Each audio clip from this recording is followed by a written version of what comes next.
Ito po, mga kabanlaw, yung mga tao nagbaybay papunta.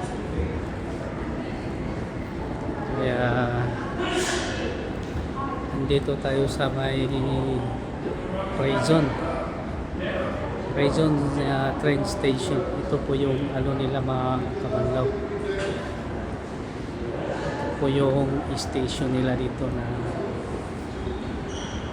bababaan ko papupunta sa aking work.